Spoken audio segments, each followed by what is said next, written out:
Welcome to Sunset News on Tuesday, the 5th of March. In this half hour, we bring you the latest news, stories from the community, economic indicators, tomorrow's weather, as well as the sport. I am Ashwin Berry. Let's get into the news stories for tonight. The Office of the Information Commissioner is set to become operational within this year, subject to the regulations guiding that office being gazetted, Information Minister Emma Theophilus said recently. The Office of the Information Commissioner will be tasked to safeguard and promote the right to access information by the public. According to Theophilus, while the Access of Information Act pertaining to the Information Commissioner had been tabled, the regulations guiding the act had not been tabled in the National Assembly as yet. Now, Theophilus gave her firm commitment that the regulations would be tabled in the National Assembly before the 21st of March. The Information Ministry has previously stated that the establishment of the independent office of the Information Commission will pave way for the appointment of the Information Commissioner and the Deputy Information Commissioner, who is tasked to safeguard and promote the rights to access information by the public. Once the office becomes operational, the law also compels public entities to prepare and publish annual reports, whereas private entities are required to provide information if the information held may assist in the exercise or protection of any fundamental human right. Now, once the Access to Information Act becomes operational, the reasonable period to provide or decline to provide information is 21 days. Now, the leader of the Landless People's Movement, LPM, Bernardo Swartboy, earlier today criticized the decision of the Rundu Town Council to evict 83-year-old Margarita Ihemba from her home of more than 50 years, in the River Town's Kehemu settlement. Have a look. Of the Rundu Town Council are weak, whining wimps who have no capacity to fight a good fight to get what the town of Rundu deserves? Is it because they are so weak that they pick on an 82-year-old Oma? Young men elected, they have the strength to remove an 82-year-old Oma, their grandmother. Shame on them. But they can't stand up to the ministry to say, can we build a new office here? What type of people have been elected here? Are they really human beings that have logic and sense? How do you put a person, and Wagadumu, who screams around everywhere, is just coming after the lady, the Oma, is put in under a tree? The whole governor, representative of the head of state of the Republic of Namibia, whose family drives around cars without stopping at the roadblock, some of them, I'm told, I don't know how true it is, but he just comes and intervenes with a tent. Just with a tent. Then they dress up in suits that are shining and put perfume that stinks so that your nose actually gets blocked. But they can just provide a tent for a grandmother. Let God deal with these people. Because such conduct is unacceptable. Absolutely unacceptable.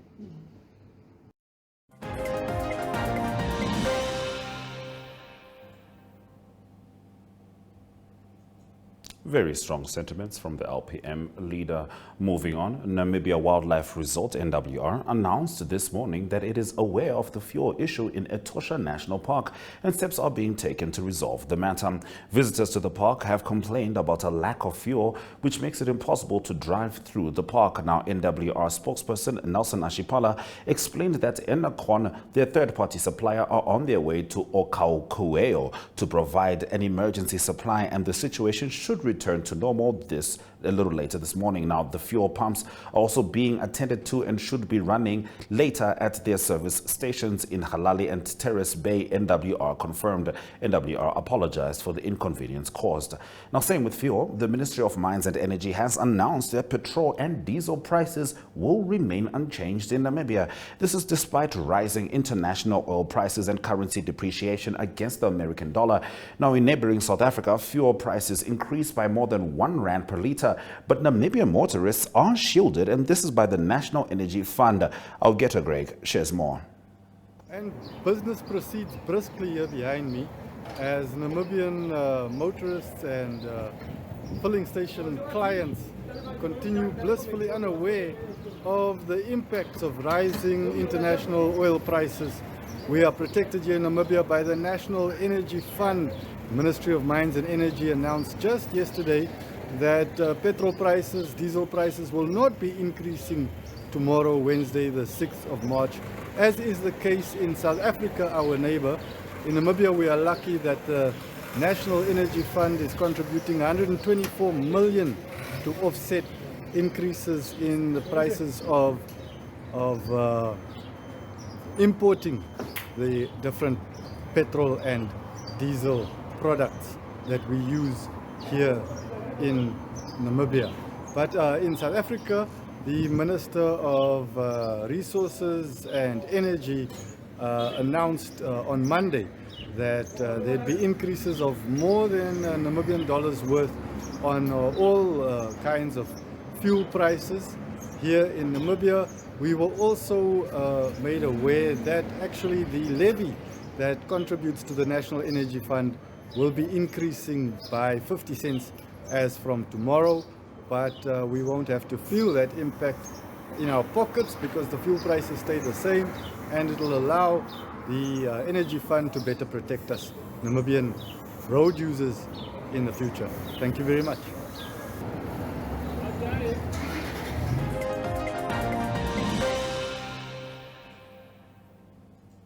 Now, in the last of our top stories, the United Nations Educational, Scientific and Cultural Organization has partnered with the Helao Nafidi Town Council and handed over school stationery as well as water tanks worth 456,000 Namibian dollars to 5 schools in the town. Just last month, UNESCO celebrated the International Day of Education and called on the Namibian government to intensify its commitment to providing universal access to education for every learner. Now, Helao Nafidi Town Mayor Darius Shalukeni, who received the donations, applauded UNESCO Global Network of Learning Cities, of which Helao Nafidi is a member town, for their efforts to assist the Namibian learners. Shalukeni said Helao Nafidi joined the UNESCO Global Network in September 2022 with a vision of lifelong learning to enable residents to emerge from poverty and participate in social and economic cultural development.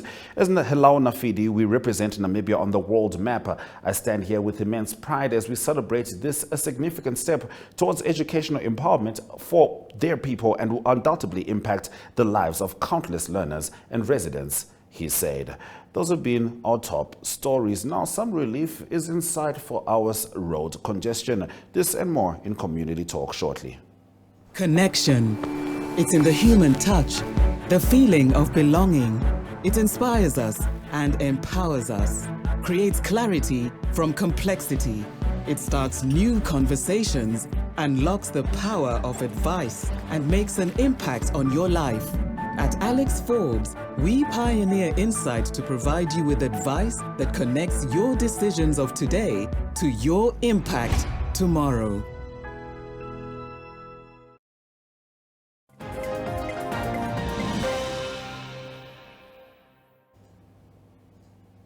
Now, the Roads Authority and the City of Windhoek have selected Lithon project consultants to design and supervise the construction of a dual carriageway on Ours Road, addressing daily congestion. The project extends from the Sean McBride intersection to the Mandume Ndemufayo intersection, featuring a new taxi rank. Envirodynamics will conduct an environmental and social impact assessment, complying with Namibian regulations.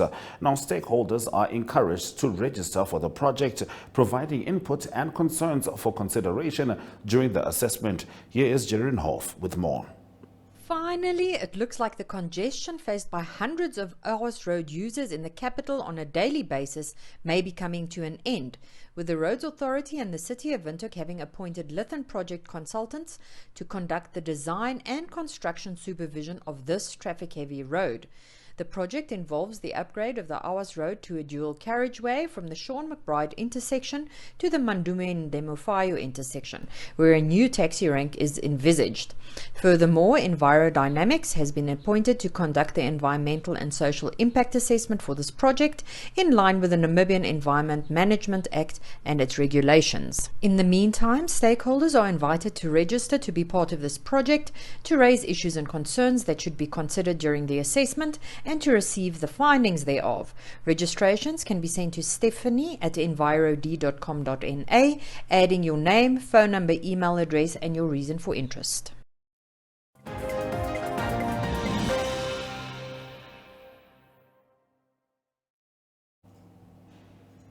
In a second community talk story, MTC has announced a 115,000 Namibian dollar donation towards the 2024 Lüderitz Crayfish Festival, slated for the 29th of April to the 5th of May 2024 at the Lüderitz waterfront. MTC announced this on the 1st of March and highlighted that annually it commits a total of 875,000 Namibian dollars in sponsorships to various trade shows across the country, this allowing it to continue impacting the social and economic development initiatives positively, positioning the town of Lüderitz as a key contributor to the economic transformation of the region. The festival is a flagship business forum by the Lüderitz Town Council that promotes and facilitates local business development initiatives and a perfect opportunity for macro and micro enterprises to market and sell their offerings and exchange innovative business ideas, MTC said in a statement.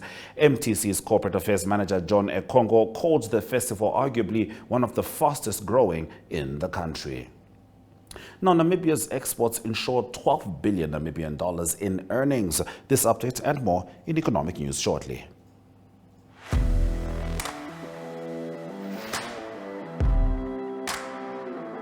Hello and welcome to today's Sports Rep Show. I am your host, Jesse Jackson Kauraita.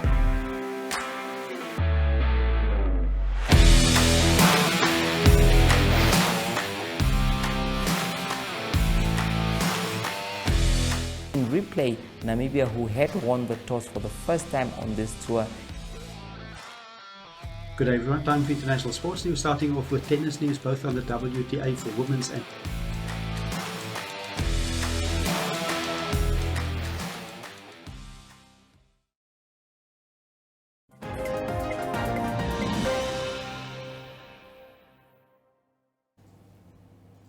Now, Namibia's exports stood at 12 billion Namibian dollars in January this year and imports at 13.8 billion Namibian dollars, resulting in the country's trade deficit of 1.8 billion Namibian dollars. Exports increased by 9.4% from 10.9 billion Namibian dollars recorded in December 2023, the Namibia Statistics Agency said yesterday. Now, compared to January 2023, it increased by 53.4%. The import value increased by 16.3% when compared to the value recorded in December 2023 and 27.6% when compared to the value of 10.8 billion Namibian dollars recorded in January 2023. China emerged as the country's largest export destination with a share of 29% of all goods exported, followed by South Africa with a share of 16.4%. Furthermore, Botswana, Zambia and Canada formed part of Namibia's top 5 export markets. The demand side saw South Africa maintaining her position as the country's largest source for imports, accounting for 25.4% of total imports into Namibia, followed by Peru in second position with 10.8% of the market share. Bulgaria, the United States of America and the United Arab Emirates also formed part of Namibia's top 5 import markets. That is news from today, rather, from the Namibia Statistics Agency. Now, Namibia Financial Institution Supervisory Authority CEO Kenneth Matomola says the laws guarding the regulator are just not sufficient to ensure that it carries out its mandates. Have a look. You are faced with some challenges, and these challenges require some solutions to it. And the challenges that we face in our space, one is archaic legislative frameworks. And when we look at these old legislative framework, stifle innovation, and in some cases they are very difficult to implement because they have been overtaken by events. The other thing that the current laws, given that they are very old, they are more compliance driven, and therefore the world has moved on long ago. They have moved to what we call risk-based supervision. And when you look at these old laws, they will require you to tick boxes. But is that sufficient? Not really.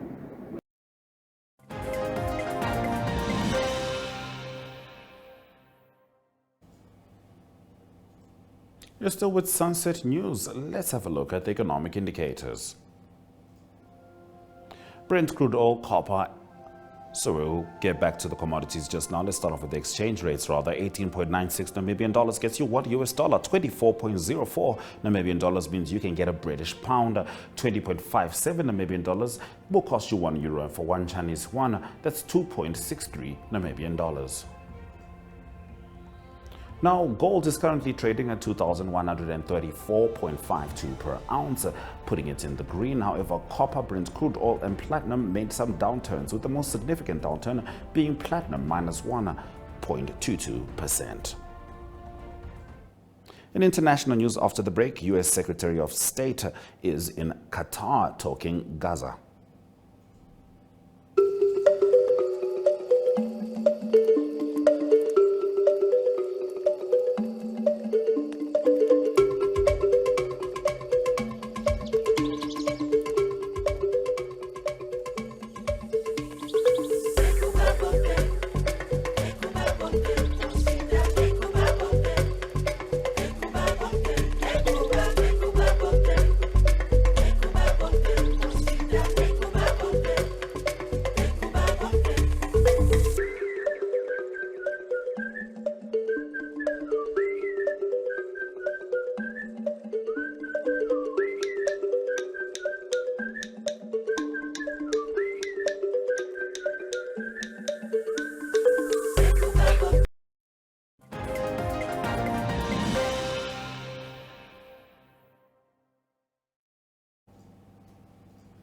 Now, U.S. Secretary of State Antony Blinken and Qatar Prime Minister Mohammed bin Abdul Rahman bin Jassim Al Thani discussed hostage release efforts and Gaza conflict pause. Have a look. It is, as always, a pleasure to receive the Prime Minister here at the State Department in Washington. We have an opportunity for an immediate ceasefire that can bring hostages home, that can dramatically increase the amount of humanitarian assistance getting into Palestinians who so desperately need it, and can also set the conditions for an enduring resolution. And it is on Hamas to make decisions about whether it is prepared to engage in that ceasefire. But throughout, including the original ceasefire that we were able to achieve last year that brought hostages home and created a week's quiet, humanitarian assistance doubling during that time, Qatar played, along with Egypt, the critical role in getting us to that point, and it continues to do so now. And I'm grateful for that on behalf of the United States. It's also urgent, irrespective of ceasefire, to dramatically increase the humanitarian assistance that's getting to people inside of Gaza. The situation for children, for women, for men who are caught in this crossfire Hamas is making inside of Gaza is unacceptable and unsustainable. Israel has to maximize every possible means, every possible method of getting assistance to people who need it. The United States will continue to strongly support those efforts, along with many other countries around the world. But it requires more crossings, it requires more aid getting in, and once that aid is in, it requires making sure it can get to the people who need it. So we will continue to press that every single day because the situation as it stands is simply unacceptable. We thank you for all your support and partnership throughout the process of the negotiations of bringing the hostages back and reaching a ceasefire and alleviating the humanitarian situation in Gaza. I just wanted to reiterate in front of you, Mr. Secretary, Qatar, United States, and our partners will be always persistent to make sure that this deal happens, despite whoever is trying to undermine the efforts of bringing peace. We want to bring peace. We want to see an end of the humanitarian suffering. We want to see the hostages back with their families. And hopefully today will present us an opportunity to discuss further in details about the development on that front and on the bigger picture.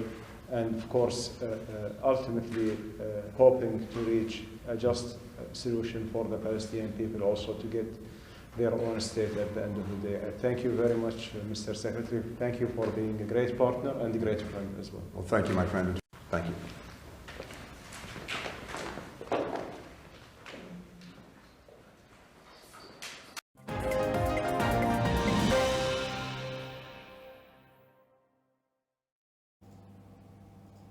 You're still with Sunset News. Let's head into the weather predictions.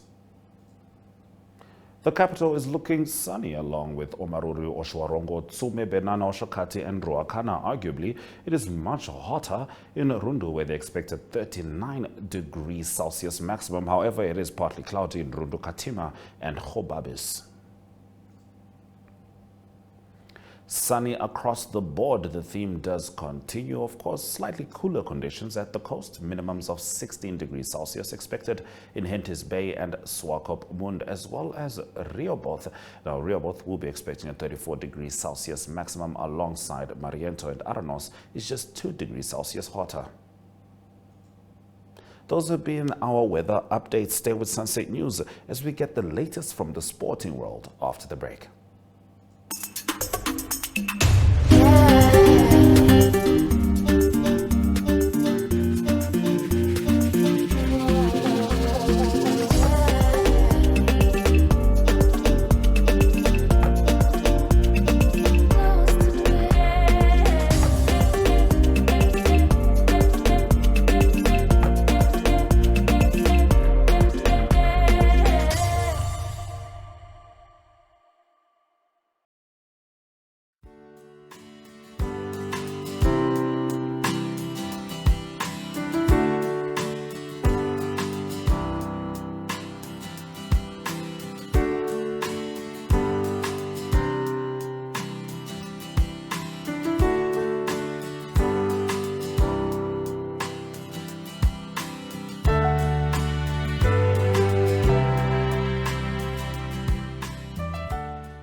Hello and welcome to today's Sports Rep Show. I am your host, Jesse Jackson Kauraitha.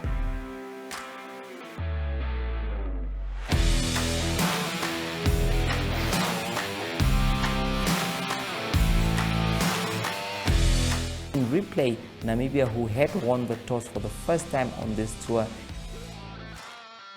Good day everyone, time for international sports news, starting off with tennis news, both on the WTA for women's and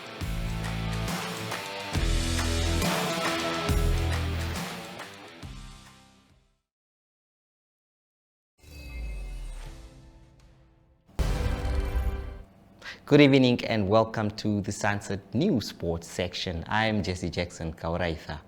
The Debmarine Namibia Premiership title race is intensifying as the top two teams are expected to go all guns blazing in the next few weeks.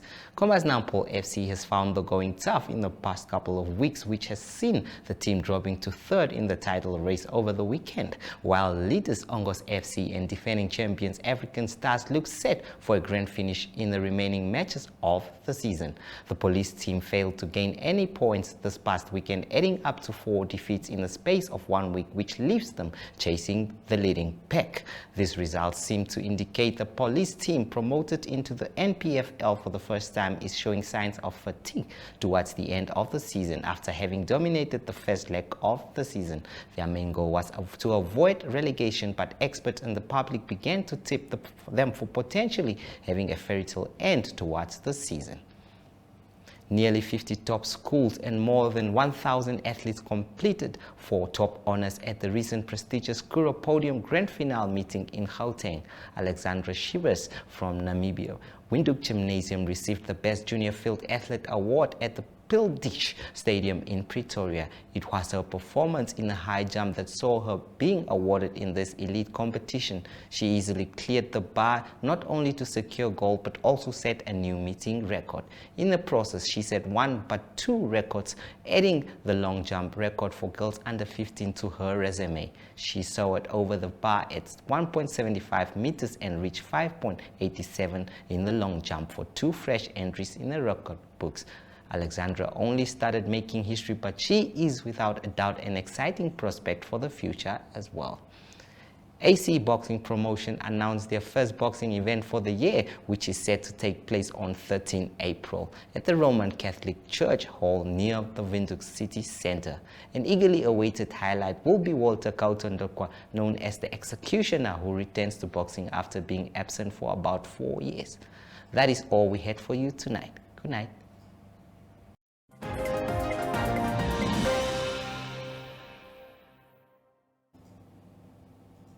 Thank you for staying with Sunset News throughout the broadcast. Sunset News screens on weekdays and Sundays on our website, oneup2.com, DSTV 285, GoTV 25 is where you can find us, as well as on our Facebook page, NTV. From Ashwin Berry and the Sunset News team, don't end your day without us.